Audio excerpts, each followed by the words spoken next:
साथी भी हैं, उनको याद होगा, याद नहीं तो याद कर लो 2004 में यहां क्या स्थिति थी हरियाणा में। वो सवाल मैं पूछना चाहता हूं, क्या उस समय प्रदेश में गुंडागर्दी का माहौल था या नहीं था? हाँ, जेलों से फिरौतियां मांगी जाती थी या नहीं मांगी जाती थी? मांगी जाती थी। प्रदेश में रैली के और थैलियों की प्रथा थी कि नहीं थी? रैली लेनी है, थैली लाओ। मेरे से पहले सरकारों ने किसानों को गोलियों से भूना जाता था या नहीं भूना जाता था? हफ्ता वसूली और इंस्पेक्टरी राज से दुखी होकर उद्योगपति व व्यापारी प्रदेश छोड़ के जा रहे थे या नहीं जा रहे थे? सरकारी संरक्षणों में क्या मकान और प्लॉट कब्जा करे जा रहे थे या नहीं करे जा रहे थे? कर्मचारियों को छटनी की जा रही थी या नहीं की जा रही थी? जैसे MIDC के 4000 कर्मचारी निकाले गए थे। क्या हरियाणा के बच्चे दक्षिण भारत में चाहे मेडिकल कॉलेज हो चाहे इंजीनियरिंग कॉलेज हो 30-30, 35-35 लाख का डोनेशन करके वहां पढ़ने जा रहे थे या नहीं जा रहे थे? जा रहे थे ना।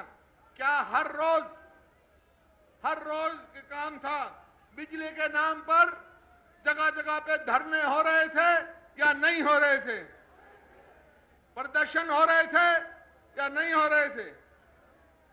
क्या गरीब आदमी व पिछड़ा वर्ग के बच्चे तीसरी या चौथी से क्लास में पढ़ाई छोड़ के जा रहे थे कि नहीं जा रहे थे? मजबूर हो रहे थे ना। और माहौल क्या था? अफरा तफरी का माहौल था या नहीं था? हर शरीफ आदमी भयभीत था या नहीं था? और हर तरफ अंधेरा अंधेरा था। आपको याद होगा, आज पानीपत की ऐतिहासिक भूमि पर 1 नवंबर 2004 में मैंने अपने रथ से यहां से विजय का बिगुल बजाया था। पानीपत वालों को याद होगा। और बिगुल बजाकर यहां से मैं चला था तो आपके सहयोग से 2005 में मेरे को मौका मिला, आपके आशीर्वाद से और सोनिया गांधी के आशीर्वाद से प्रदेश की सेवा का मौका मिला। और इस 9 साल में हमने व्यवस्था बदली, हालात बदले, लेकिन किसी से बदला नहीं लिया। ये आपको पूरा हरियाणा इस बात के गवाह है। 9 वर्ष में हरियाणा को हमने शिक्षा का हब बनाने का काम किया। आज मैं दावे से कहता हूं, जो मेरे बच्चे दूर दूर पढ़ने जा रहे थे, विदेशों में जा रहे थे, 5 साल के अंदर अंदर हरियाणा में आप देखोगे विदेशों के बच्चे यहां पढ़ने आएंगे। ये शिक्षा का हब हमने बनाने का काम किया। किसानों की खुशहाली, सबसे पहला काम हमने क्या किया? किसानों का 1600 करोड़ बिजली के माफ किए। किसानों का जो ब्याज था वो 9 वर्ष में हरियाणा को हमने शिक्षा का हब बनाने का काम किया। आज मैं दावे से कहता हूं, जो मेरे बच्चे दूर दूर पढ़ने जा रहे थे, विदेशों में जा रहे थे, 5 साल के अंदर अंदर हरियाणा में आप देखोगे विदेशों के बच्चे यहां पढ़ने आएंगे। ये शिक्षा का हब हमने बनाने का काम किया। किसानों की खुशहाली, सबसे पहला काम हमने क्या किया? किसानों का 1600 करोड़ बिजली के माफ किए। किसानों का जो ब्याज था वो 11% से घटाकर 4% किया। 435 करोड़ सहकारी बैंक का कर्जा माफ किया। केंद्र सरकार ने, यूपीए सरकार ने हरियाणा के 2136 करोड़ थे 7.25 लाख किसानों का लाभ बचाया, कर्जा माफ किया। डीजल का भाव पूरे हिंदुस्तान में सबसे सस्ता किसान को दिया हमने। बिजली 10 पैसे यूनिट देने का काम किया, आपके सामने है। और काले कानून खत्म किए हम सहकारी बैंक के। और जो आपके स्टाम्प ड्यूटी खत्म करी, दादा पोते के नाम, बाप बेटे के नाम, और भाई बहन भाई के नाम जमीन जायदाद कराती थी तो भारी स्टैंप लगता था। हमने फैसला किया कि हरियाणा में कोई भी खून के रास्ते में आपने जमीन जायदाद नाम कराएगा तो हरियाणा में कोई स्टाम्प ड्यूटी नहीं लगेगा, कोई रजिस्ट्री फीस नहीं लगेगी। इसी प्रकार से भाई तुम बात सुनो, गंभीरता से सुनो, नारे मत करो। इसी प्रकार से बिजली के उत्पादन की आपके सामने कही। आज हरियाणा में अकाल पड़ने जैसा हुआ है, बारिश की कमी है हरियाणा और पंजाब में, लेकिन मैं वचनबद्ध हूं और आज 9.5 साल हो गए, आज से 6 साल पहले भी ऐसा हुआ था। मेरा दावा है कि हरियाणा में आप कहीं निकल जाओ, मेरा किसान नाम नहीं बोता है।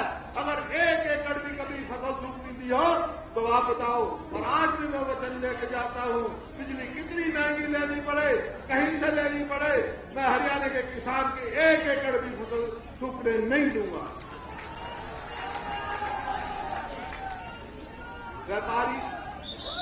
व्यापारियों का लिए ST 38 का फार्म खत्म किया, कर्मचारियों का हमने पूरा ख्याल रखा, मजदूरी का वेतन सबसे ज्यादा हरियाणा में इजाफा दिया हमने। मनरेगा पूरे देश में 236 रुपए सबसे ज्यादा। महिलाओं के लिए अलग नीति बनाई हमने, खेल की नीति आज अलग बनाई और ये आज हरियाणा का गौरव है। केवल 2% हमारी जनसंख्या है, लेकिन दिल्ली में अगर कॉमनवेल्थ होते हैं 38 गोल्ड मेडल हिंदुस्तान को मिलते हैं तो उसमें से 22 गोल्ड मेडल हरियाणा के खिलाड़ियों को मिलते हैं। खेल नीति बनाई हमने। ओलंपिक में 6 में से 4, अब ग्लासगो में 64 मेडल भारत को मिले, अकेले हरियाणा को उसमें से 22 मेडल मिले। अरे पाकिस्तान तो देश है, उस देश से भी ज्यादा हरियाणा के छोटे प्रदेश को ज्यादा मेडल मिले। आपके सामने हैं। पदक लाओ बच पाओ की नीति हमने खिलाड़ियों को दी, करोड़ों रुपया इनाम दिया। और भाई स्वास्थ्य में मेडिकल कॉलेज, गांव-गांव मुख्यमंत्री फ्री इलाज योजना, ताकि हर व्यक्ति के स्वास्थ्य अच्छा हो, हमने कितनी सुविधा दी। इंडस्ट्री को बढ़ावा दिया, IMD बनाए ताकि मेरे बच्चों को रोजगार मिल सके। और सारे देश में प्रति व्यक्ति निवेश में आज हरियाणा सबसे आगे है। आपको मालूम है सामाजिक सुरक्षा तो गरीब आदमी के लिए, मेरे बुजुर्ग की 1000 रुपया प्रति मास पेंशन है। ओम प्रकाश चौटाला में भारतीय जनता पार्टी की सरकार 1999 में बनी थी और 2005 तक 300 रुपए 200 रुपए की 200 छोड़ गया, 300 भी मैंने दी थी सबसे पहले। आज कितनी पेंशन मिलती है? 1000। बुजुर्गों को, विधवाओं को, निशक्तों को कैसे ही है। 18 लाख व्यक्तियों को आज हरियाणा सरकार मानदेय दे रही है, पेंशन दे रही है और चाहे वो लाडली है, तैनात। इसी प्रकार से जो शेड्यूल कास्ट हैं, बैकवर्ड क्लास के बच्चे हैं जो पढ़ाई छोड़ रहे थे, 20 लाख बच्चों को पहली जमात से वजीफा दे रही। आज कोई मेरे अनुसूचित जाति की बेटी या बेटा पहली जमात में दाखिल होता हरियाणा में तो बेटी को 225 और बेटे को 150 रुपया प्रति माह पेंशन वो वजीफा मिलता है। 20 लाख को मिल रहा है। और गरीब आदमी को 100 गज के प्लॉट देने का काम किया। 3,83,000 प्लॉट अपने हरियाणा में दिए। 10 लाख लोगों तक, दलित अनुसूचित जाति के घरों तक 10 लाख लोगों तक पीने के पानी के कनेक्शन पहुंचाने का काम किया। 200 लीटर की टंकी देने का काम किया।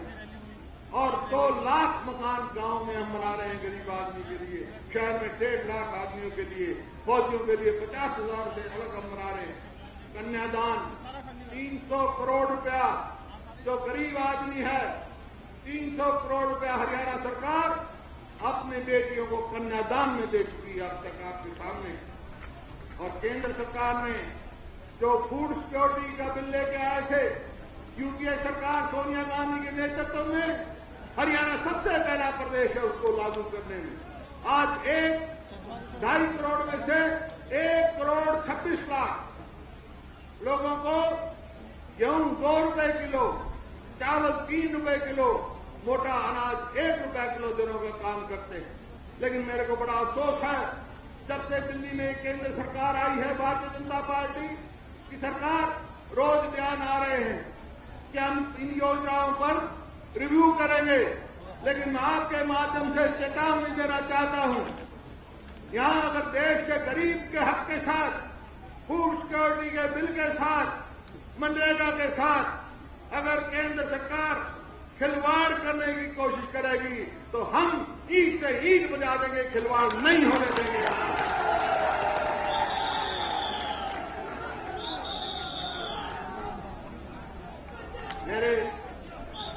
मेरे सिख भाई जिन्होंने अभी मेरे को तलवार भेंट दी, मेरे को सम्मान किया, तलवार भेंट की, सरोपा दिया, वो कितने दिनों से अपने अधिकार के लिए लड़ाई लड़ रहे थे कि हरियाणा जो है सिख गुरुद्वारा प्रबंधन कमेटी उनका करे। वो क्या मांग रहे थे हमारे से? वो केवल ये मांग रहे थे कि अपने गुरुकुलों की सेवा करने का उनको अधिकार मिले। वो अधिकार देने का हमने काम किया। केवल एक ही ये बात थी। एक बात ईमानदारी से बताएं आप, जब से हमारी सरकार बनी है, जो वादा हमने किया है पूरा किया है या नहीं किया है? एक भी घोषणा पत्र में वादा बाकी नहीं। वायदे से फालतू काम किए हैं क्या नहीं किए हैं?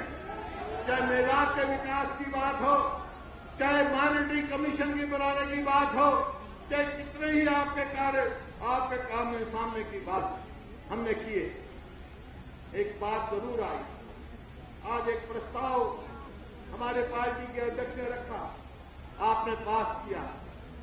कैथल में जो हुआ वो आपके सामने।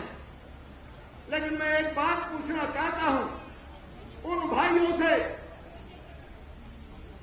जिन्होंने ये कार्य किया कि भाई भूपेंद्र सिंह हुड्डा कैथल में किसके अनुरोध पे गया था, किसके इन्विटेशन पे गया?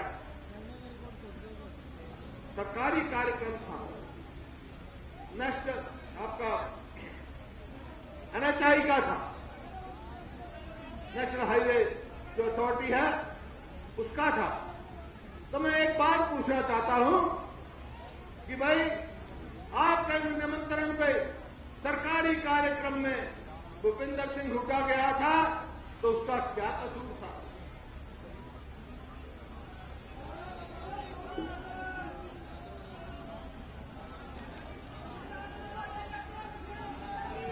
मैं सिर्फ यह पूछा, क्या कसूर था भाई?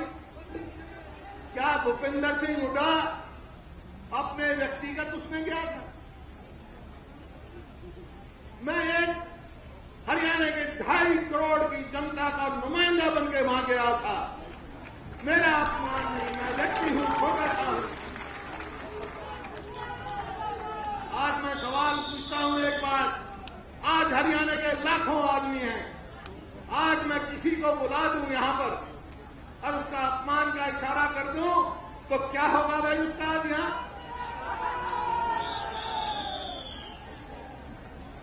लेकिन मैंने गरिमा रखी। मैं उस परिवार से हूं जिसने आजादी की लड़ाई लड़ी। मैं उस का सपुत्र हूं, बेटा हूं, उस महान शख्सियत का जिसने हिंदुस्तान का संविधान बनाने पे दस्तखत की। हिंदुस्तान के संविधान की मर्यादा, उसकी गरिमा रखना मैं अपना सबसे बड़ा फर्ज मानता हूं। मैंने अपना फर्ज निभाया।